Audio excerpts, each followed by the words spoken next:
Bom, pessoal, começando a nossa última parte aí das transformações gasosas particulares, agora a gente vai ver a transformação isotérmica. Essa transformação é quando o gás permanece com a mesma temperatura, ou seja, ela é constante.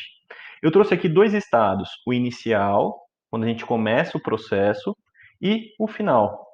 A maneira de ilustrar que a transformação é isotérmica é trazer o recipiente e colocar um termômetro lá dentro e garantir que durante todo esse processo a temperatura permaneceu com o mesmo valor, que nesse caso eu estou chamando de T. Como o recipiente é constante, além da temperatura, falei errado, como o recipiente ele é fechado, além da temperatura ser constante, o número de mols também vai ser constante. Muito bem, então inicialmente a gente tem uma certa pressão P0 e um certo volume V0. Na situação final, a gente vai ter uma certa pressão P e um certo volume V. Antes da gente ir para a continha, vamos analisar o que acontece nesse processo. Perceba que o nosso volume ele aumentou, simplesmente olhando para a figura. A gente percebe que o volume aumentou comparando os dois êmbolos. Então, consequentemente, aumentou o espaço. Aumentou o espaço. Só que o que acontece? A temperatura ela é uma constante, portanto, a velocidade média das partículas ela é constante. O que significa isso? Significa que uma partícula, por exemplo, ela vai estar com uma certa velocidade, só que agora eu tenho mais espaço do que aqui. Aqui eu tinha muitas colisões acontecendo, agora eu vou ter menos colisões, porque eu aumentei o espaço entre as partículas e o recipiente. Então, como aumentou o espaço, o que acontece? As colisões, elas reduzem. Se as colisões reduzem, o que eu quero concluir? É que a pressão reduziu. Perceba que essa situação é um pouquinho diferente das demais. O volume ele aumentou e o que aconteceu com a pressão? Ela reduziu. Então, é um indício que numa transformação isotérmica, a pressão e o volume são grandezas inversamente proporcionais. Quando o volume aumenta, a pressão diminui. Quando o volume diminui, a pressão aumenta. E faz sentido que seja assim. Porque se o volume aumentou, aumentou o espaço. As partículas têm a mesma velocidade. Eu aumentei o espaço entre as partículas, eu diminuo a colisão. Tenho menos colisão agora, porque demora mais para acontecer.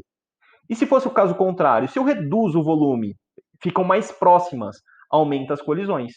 Por isso, inversamente proporcional. Mas vamos verificar isso na continha, escrevendo aqui a equação geral dos gases. Geral dos gases. Como o recipiente é fechado, o famoso PVT Povotó. Perceba o seguinte, a temperatura é a mesma, eu simplifico, de tal forma que ficou PV Povó. E matematicamente aconteceu o que a gente esperava. A gente tem uma relação inversamente proporcionais, ou melhor dizendo, inversamente proporcional. Quando o volume aumenta, a pressão reduz. Quando o volume reduz, a pressão aumenta. Tudo bem? Muito bem. Feito isso, como que a gente escreve isso no gráfico? Né? Como que a gente representa isso no gráfico? Novamente, um gráfico de pressão por volume. E aí eu vou marcar dois pontinhos. Esse ponto aqui, eu vou colocar aqui V0 e aqui P0. Estou seguindo a ideia da nossa situação inicial, volume pequeno, pressão grande. Na situação final, o que aconteceu com o volume? Ele ficou grande, ele aumentou. E o que aconteceu com a pressão?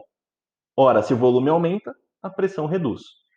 Como o gráfico é inversamente proporcional, a linha que a gente descreve é uma hipérbole.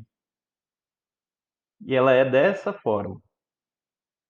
Está aqui. Como teve uma expansão isotérmica, o que é expansão? O volume aumentou de acordo com a nossa figura, por isso que o gráfico está saindo do estado inicial para o final.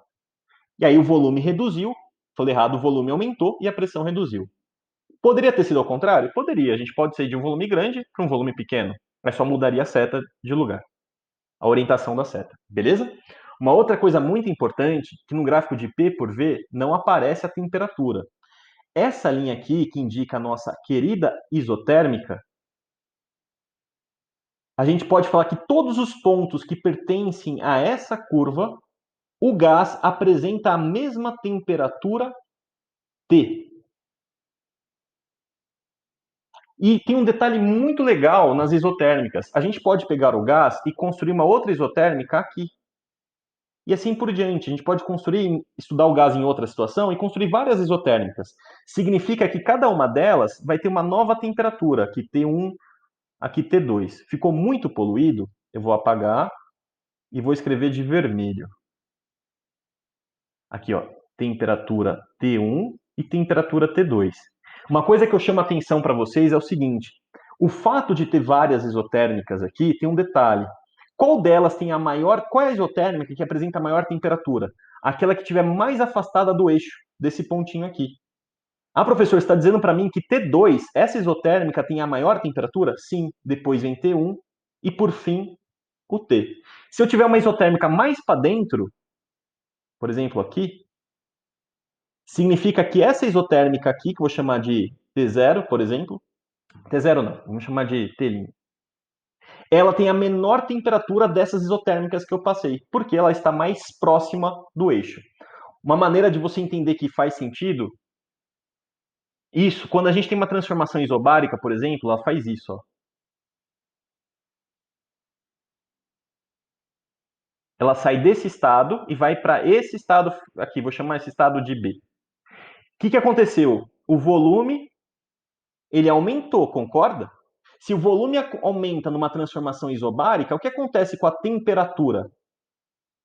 Ah, professor, eu não lembro. Lembra assim, ó, na isobárica a gente tem Vt, Votó.